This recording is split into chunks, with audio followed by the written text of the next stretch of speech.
से आधे घंटे तक वहां पर गोलियां चलती रही और जब सेना भी मौके पर नहीं पहुंच पाई तब सैयद हुसैन शाह हिंदू पर्यटकों को बचाने के लिए आतंकवादियों के सामने सीना तान कर खड़ा हो गया। आतंकवादियों से अकेले ही भिड़ गया और उनसे राइफल भी छीन ली। कश्मीरी घोड़ा चालक ने सैकड़ों लोगों की जान बचाई है, जी हां, लेकिन अपनी जान वो नहीं बचा पाया, अपनी जान उसने कुर्बान कर दी। जब आतंकियों ने पर्यटकों से धर्म पूछकर कत्ल करना शुरू किया तो सैयद हुसैन शाह सहन नहीं कर पाया, और करता भी कैसे, वो कश्मीरियत और कश्मीर की मेहमान नवाजी की परंपरा की घुट्टी पीकर पला बड़ा। एक अकेला मुसलमान पूरे आतंकवादियों के सामने लड़ गया और सीना ताने खड़ा रहा। चाहता तो वो अपनी जान बचा सकता था, लेकिन उसने दूसरों के लिए अपनी जान को गंवाना बेहतर समझा।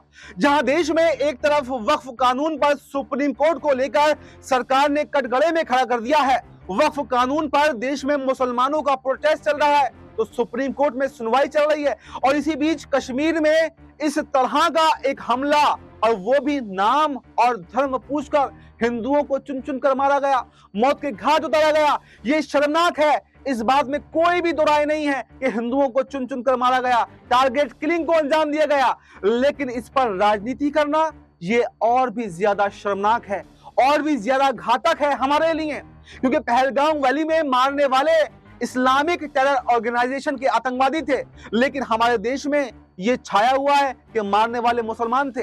मारने वाले मुसलमान थे तो फिर आखिर बचाने वाला भी मुसलमान था, ये आपको कौन बताएगा? वरना मौतों का आंकड़ा और ज्यादा बढ़ सकता था अगर वहां पर सैयद हुसैन शाह नहीं होता। AK-47 से आधे घंटे तक वहां पर गोलियां चलती रही और जब सेना भी मौके पर नहीं पहुंच पाई तब सैयद हुसैन शाह हिंदू पर्यटकों को बचाने के लिए आतंकवादियों के सामने सीना तान कर खड़ा हो गया। आतंकवादियों से अकेले ही भिड़ गया और उनसे राइफल भी छीन ली। कश्मीरी घोड़ा चालक ने सैकड़ों लोगों की जान बचाई है, जी हां, लेकिन अपनी जान वो नहीं बचा पाया, अपनी जान उसने कुर्बान कर दी। जब आतंकियों ने पर्यटकों से धर्म पूछकर कत्ल करना शुरू किया तो सैयद हुसैन शाह सहन नहीं कर पाया, और करता भी कैसे, वो कश्मीरियत और कश्मीर की मेहमान नवाजी की परंपरा की घुट्टी पीकर पला बड़ा था। चश्मदीदों ने यह बताया है कि जब हमला हुआ तो शाह वहीं पर मौजूद था और उसने आतंकियों को रोकते हुए कहा कि ऐसा ना करें, ये मासूम पर्यटक हैं, कश्मीरियों के मेहमान हैं, इससे कोई फर्क नहीं पड़ता कि इनका मजहब क्या है, इनका धर्म क्या है। लेकिन जब आतंकियों ने उसे धक्का मारना शुरू कर दिया, उसकी कोई कुछ नहीं सुनी, तो फिर भी सैयद हुसैन शाह नहीं माना। उसने सीना तान कर जो है आतंकवादियों के सामने कहा कि पहले मुझे मारना होगा, उसके बाद में इन लोगों को मारना, और वो खुद जो है यहाँ पर उनके आतंकवादियों की भेंट चढ़ गया। गोलियों से उसे भून दिया गया, और सैयद हुसैन नहीं होता तो मौतों की संख्या कई गुना ज्यादा जो है वो बढ़ सकती थी। अन्य घायलों के साथ भी उसे भी अस्पताल ले जाया गया, लेकिन उन्होंने रास्ते में ही जो है दम तोड़ दिया। आज हजारों कश्मीरी और सैकड़ों की संख्या में मुसलमान जो है वो सड़कों पर भी हैं, इस हमले के खिलाफ विरोध कर रहे हैं। इसके अलावा जामिया मस्जिद भलेसा और श्रीनगर की प्रमुख मस्जिदों ने बाकायदा माइक पर हमले की निंदा की है। मौलवियों ने इसे इस्लाम और इंसानियत के खिलाफ भी कायराना हरकत बताया है। एक मौलवी ने तो यहां तक कह दिया कि कश्मीर मेहमानों की इज्जत करता है, ये हमला हमारी संस्कृति और शांति के खिलाफ है। इस हमले का हर कोई विरोध कर रहा है, हिंदू मुसलमान, सत्ता पक्ष विपक्ष, लेकिन इस बात को नजरअंदाज नहीं कर सकते कि कश्मीर में धर्म पूछकर जो है वो नरसंहार हुआ है।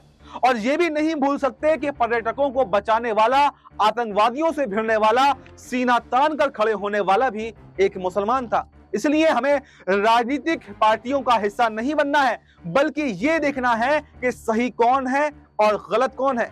अगर सैयद हुसैन शाह चाहता तो वो अपनी जान को बचाकर भाग सकता था। आतंकवादियों ने धर्म पूछकर हिंदुओं को टारगेट किया था तो वो घोड़ा चालक आसानी से बच सकता था, लेकिन सैयद हुसैन शाह ने ऐसा नहीं किया। वो भागा नहीं, बल्कि दूसरों के लिए कुर्बान हो गया। उसने जमकर मुकाबला किया और मुकाबला करते करते उसने ये बता दिया कि बहादुरी क्या होती है और बलिदान जो है वो क्या होता है। अगर वो ना भिड़ता तो शायद मौतों की संख्या इससे कई गुना ज्यादा हो सकती थी। भारतीय जनता पार्टी और उनकी IT सेल जिस तरह से इसे हिंदू मुसलमान की राजनीति में ढालने की कोशिश कर रही थी, तो सैयद हुसैन शाह का यह बलिदान उस राजनीति पर एक तमाचा है। सरकार की जवाबदेही इस पर तय होनी चाहिए। खुफिया एजेंसियों के सवाल किए जाने चाहिए, उनकी जवाबदेही भी इस पर तय होनी चाहिए। जो ये दावा करती हैं कि कश्मीर में अब कोई आतंकवादी गतिविधि नहीं होती है, उनसे ये सवाल पूछा जाना चाहिए कि उन कश्मीरियों से भी सवाल पूछा जाना चाहिए जो पाकिस्तान और आतंकवाद का समर्थन करते हैं। तमाम तरीके से अगर आप देखें तो ये जो मुद्दा है, ये हिंदू मुसलमान का मुद्दा नहीं है, बल्कि ये आतंकवाद का मुद्दा है। और आतंकवाद का कोई धर्म नहीं होता है। अगर आतंकवाद का धर्म होता, भले ही उन्होंने पूछ पूछ कर नाम जो है ले लेकर मारा गया होता, लेकिन वो सैयद हुसैन शाह को नहीं मारते, क्योंकि वो तो मुसलमान था। लेकिन सैयद हुसैन शाह को मारना भी ये बताता है कि आतंकवाद का कोई धर्म नहीं होता। और आज भी इस आतंकवादी घटना के बाद में भी पूरा जो बीजेपी का आईटी सेल है, वो इसको हिंदू मुस्लिम करने की कोशिश कर रहा है। हर जगह ये छाया हुआ है। यहाँ तक के बीजेपी के छत्तीसगढ़ के ट्विटर हैंडल ने ये शेयर किया कि उन्होंने यहाँ पर धर्म देख करके मारा है, जाति देख करके नहीं। एकजुट हो जाओ। इससे आप अंदाजा लगा सकते हैं कि किस तरह का जो जहर है वो हिंदुस्तान की आवाम में घोलने का काम किया जा रहा है। यानी हर घटना को राजनीति से प्रेरित होकर बताया जा रहा है। और इस पर जो बीजेपी के सांसद हैं, एक तरफ सुप्रीम कोर्ट को घेरते हैं, वहीं पर आतंकवादी घटनाओं पर भी बढ़ चढ़कर बोलते हैं। निशिकांत दुबे, उन्होंने तो यहाँ पर कलमा तक लिख डाला ट्विटर पर। उन्होंने कहा अशहदु ला इलाहा इल्लल्लाह वहदहु ला शरीका लहू व अशहदु अन्ना मुहम्मदन अब्दुहु रसूलहू। मैं कलमा सीख रहा हूं जिससे कि आने वाले समय में कहीं जान को खतरा हो तो मैं बच सकूं। यानी ये बताइए वो इस ट्वीट के माध्यम से क्या संदेश जो है वो आवाम को देना चाह रहे हैं।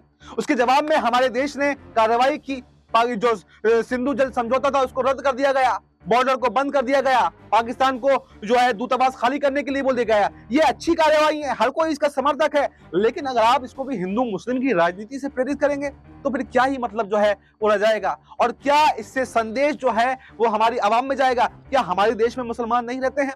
और कहा जाए तो पाकिस्तान से ज्यादा मुसलमान इंडिया के अंदर रहते हैं। दूसरे सबसे बड़े नंबर पर मुसलमान अगर इंडोनेशिया के बाद में कहीं है तो वो भारत के अंदर हैं। और भारत के अंदर मुसलमानों की स्थिति दिन ब दिन जो है वो गिरती जा रही है। तो सवाल यहाँ पर कहीं ना कहीं सरकार पर खड़े होते हैं। सरकार को ये देखना चाहिए कि तुष्टीकरण की राजनीति नहीं करनी है, बल्कि इसको एक आतंकवादी घटना के तौर पर लेना है और जवाबी कार्रवाई करनी है। हम तो चाहते हैं कि इसके एवज में, हर देश का मुसलमान चाहता है कि इसके एवज में जो आपने वादा किया था कि 1 सर के बदले हम 10 सर लेकर के आएंगे, तो आप 10 सर लेकर के आइए ना, कौन आपको रोक रहा है। लेकिन सवाल तो यह है कि आपका फेलियर है, आप अभी तक आतंकवादियों को पकड़ ही नहीं पा रहे हैं। आखिर इतनी बड़ी घटना हुई कैसे, इसकी जवाबदेही तय नहीं कर पा रहे हैं। सुरक्षा बल क्या कर रहे थे, इंटेलिजेंस एजेंसियां क्या कर रही थी, ये जवाबदेही जो है वो आपकी बनती है और आपको इस पर जवाब देना पड़ेगा। सिर्फ हिंदू मुस्लिम की राजनीति आप काम आने वाली नहीं है। तो फिलहाल इस रिपोर्ट में इतना ही। इस पूरी रिपोर्ट पर आपको क्या कुछ कहना है कमेंट बॉक्स में अपनी राय जरूर दें। और बाकी देश दुनिया से जुड़ी तमाम बड़ी जानकारी के लिए देखते रहें नेक्स्ट 9 न्यूज।